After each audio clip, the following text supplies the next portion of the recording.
Il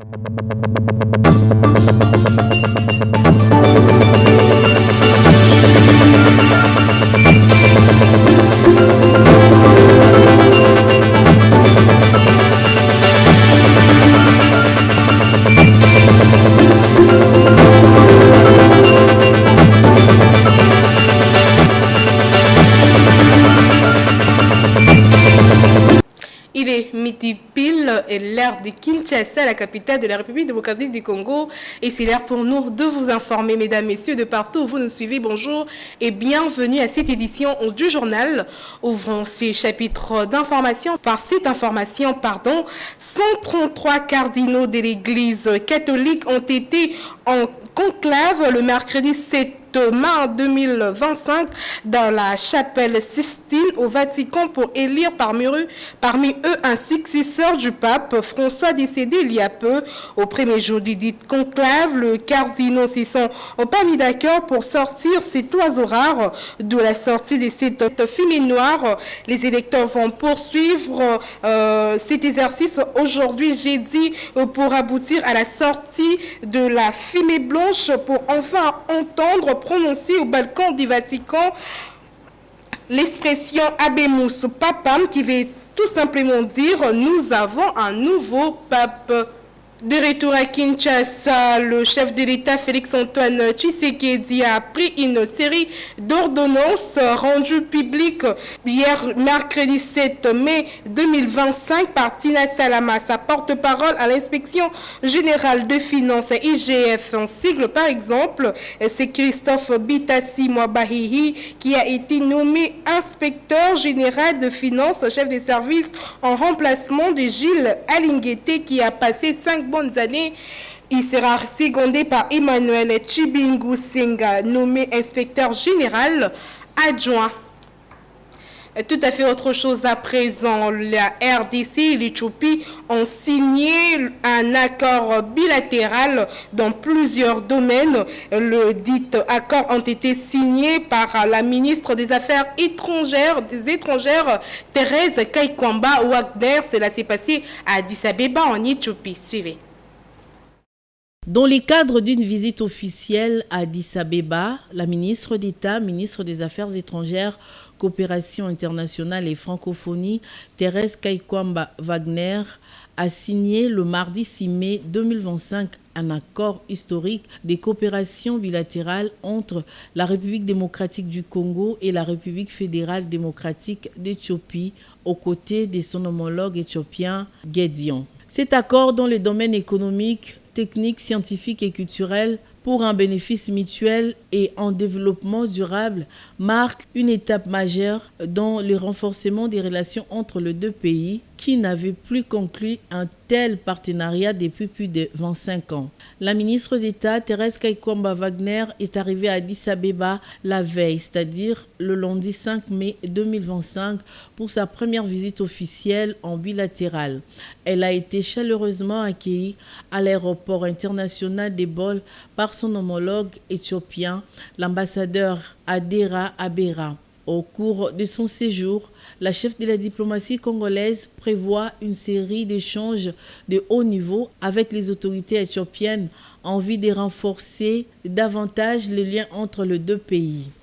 Elle rencontrera également Mohamed Ali Youssouf, récemment élu à la présidence de la Commission de l'Union africaine. Pour rappel, les relations entre la RDC et l'Éthiopie remontent aux années 1960. Tout à fait autre chose à présent, la redevabilité oblige. Les vice-premiers ministres en charge de la défense nationale et anciens combattants s'est entretenu avec le député provincial du Nord Kivu. Question de parler sur l'état des sièges qui s'est décrété depuis le 3 mai 2021. Suivez. Le vice-premier ministre, ministre de la Défense nationale et ancien combattant, s'est entretenu avec le caucus des députés de l'Ituri. Ensemble, ils ont évalué la situation sécuritaire dans cette province sous état de siège depuis le 3 mai 2021.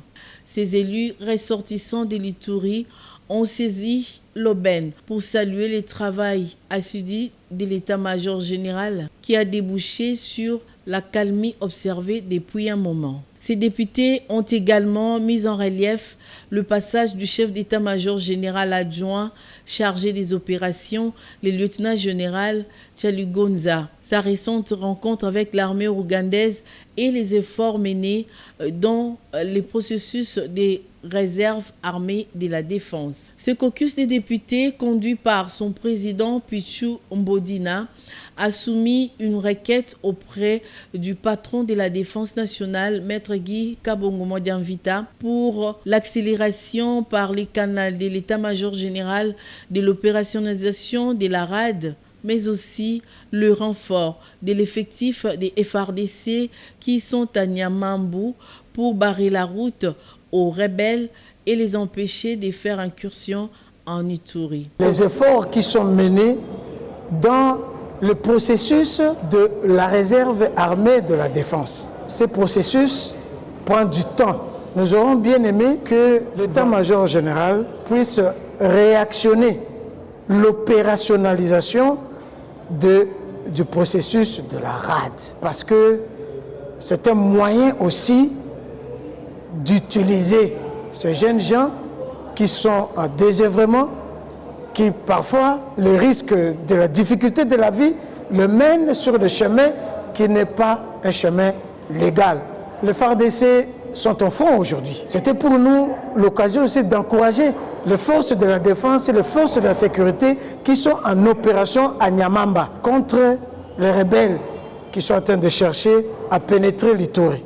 Nous avons alors formulé des recommandations à ce niveau-là, où nous avons demandé au VPM de la Défense de renforcer les capacités militaires pour que, qu'on puisse augmenter la puissance de feu de notre armée pour conjurer, pour barrer la route à ces rebelles qui sont en train de chercher à entrer dans notre pays pour semer du désordre. Très réceptif, le numéro 1 de la Défense nationale a promis aux élus de l'Ituri de mettre le bouchon double afin que ces recommandations puissent être suivies d'actions. Le Sénat de la RDC a adopté et validé le mandat de 9 nouveaux sénateurs de province du Kwilu, Sud-Ouest et Nord-Ubangi lors d'une plénière qui a eu lieu le mercredi 7 mars 2025 à Kinshasa, la capitale. La commission politique administrative, juridique et de droits humains du Sénat qui avait examiné leur dossier a proposé de valider le pouvoir et de proclamer le sénateur, les élus de province du Kwilu et du Nord-Ubangi. Changeons de chapitre à présent, le tribunal militaire de garnison Kinshasa-Gombe juge depuis le vendredi dernier de la semaine dernière 3 prévenus, en l'occurrence les capitaines Laurent Kamba Moulamba, l'adjudant Jérémy Budoula et Esther Mabola, soldats de la 2e classe poursuivis pour viol et avortement au criminel commis au centre de l'instruction de Kitona. Suivez. À l'audience de lundi 5 mai 2025, les prévenus capitaine Kamba Moulumba Laurent, adjudant Bidoulou Katandoko Jérémy et soldats de 2e classe Mambola Langani Esther ont tous nié leur déclaration faite devant l'auditeur militaire des garnisons de Kitona sur l'avortement criminel et les viols retenus contre eux. La prévenue Mambola, par exemple, a soutenu qu'elle portait en 2024 dans son corps un implant pour ne pas tomber enceinte pendant 5 ans.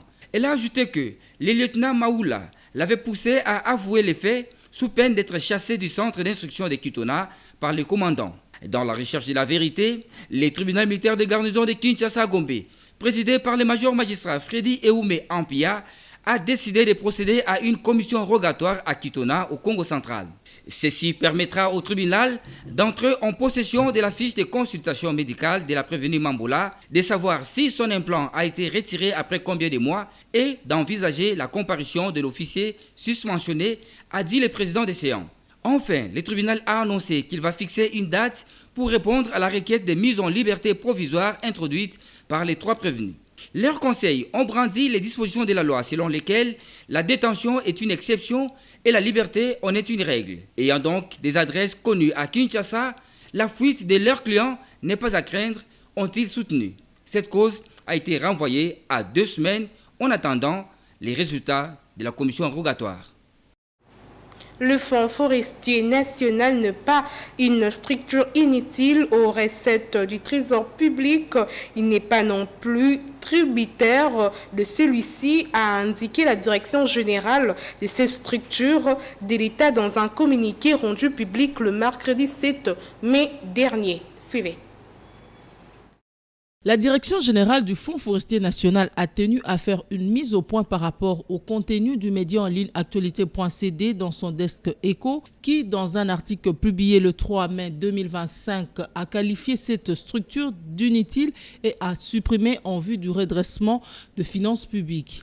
Le Fonds forestier national considère que ce média s'est livré à propager de contre-vérités et des mensonges, une attitude qui dénote un déficit d'information de sa part, voire l'ignorance pure et simple de cette structure étatique attachée au ministère de l'Environnement. Cela étant, il tient à rétablir la vérité en éclairant l'opinion publique sur le fait que le Fonds forestier national est institué par la loi numéro 011/2002 du 29 août 2002 portant Code forestier de la République démocratique du Congo, spécialement à son article 81 et ce conformément au plan de convergence adopté par le chef d'État, membre de la Commission de forêt d'Afrique centrale, plan qui recommande à son 9e axe stratégique le développement de mécanismes de financement dans le Fonds forestier national.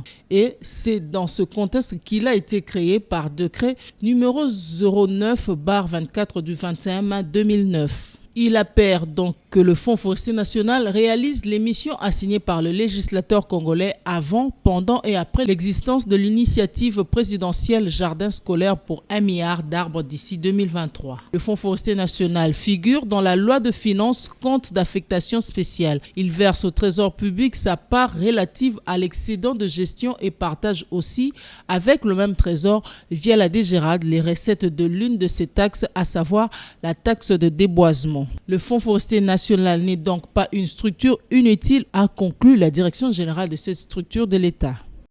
En vue de solutionner les différents problèmes qui menacent la ville de Kinshasa, les pays de Lumumba, 5000 étudiants ont participé à la première édition du concours d'ingénierie et d'architecture qui s'est clôturé les mardis 4 mai 2025 à l'INBTP, qui regroupant ainsi les étudiants de l'Académie de Beaux-Arts, les étudiants de l'INBTP et de l'ISAO. Suivez.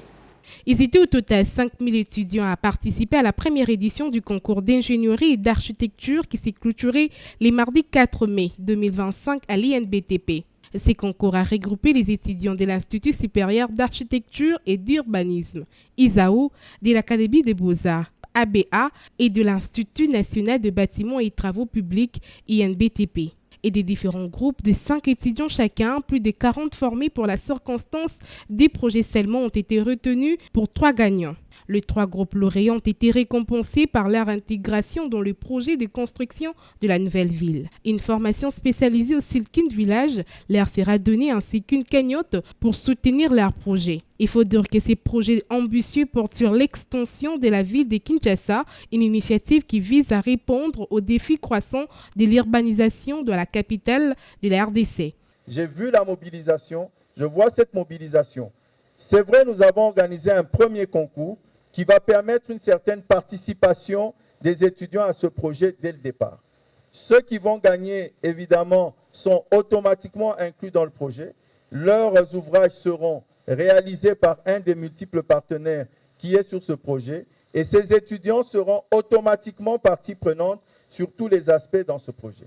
Mais ceux qui n'auront pas gagné ne sont pas non plus en reste. Ce sont des projets que nous allons garder et que nous allons proposer aux différents développeurs pour les cités résidentielles, les hôtels et tout le reste, et qui pourront continuer à choisir. Réconfortés par la décision du jury, les lauréats n'ont pas manqué de manifester leur satisfaction. À Kinshasa, quand il y a un concours, on connaît au préalable les gagnants.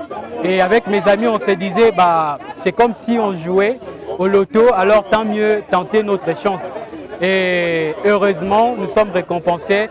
Nous avons fait un projet intitulé « Portail d'entrée du mémorial des victimes des guerres », projet émouvant d'après les membres du jury. Nous avons présenté les projets du quartier écologique, d'un quartier écologique qui fait partie du projet d'extension de la ville de Kinshasa. Nous sommes bien heureux de remporter ces prix. Notre projet qui nous a permis de terminer dans les podiums, bien sûr, s'intitule « La conception d'un modèle du réseau routier intégrant un échangeur hybride avec les voies d'accès rapides sur des zones bien spécifiques afin de résoudre les problèmes plutôt de la mobilité dans la ville de Kinshasa. » Ces projets comptent s'étendre sur 43 000 hectares dans la commune de Maluku. La nouvelle ville ambitionne de désengorger Kinshasa. Aujourd'hui peuplée de plus de 17 millions d'habitants, le lancement officiel des travaux est attendu en juin prochain. C'en est fini pour cette édition du journal. Mesdames, Messieurs, merci de nous avoir suivis. Nous vous demandons de rester branchés à votre chaîne des références Antena. Au revoir.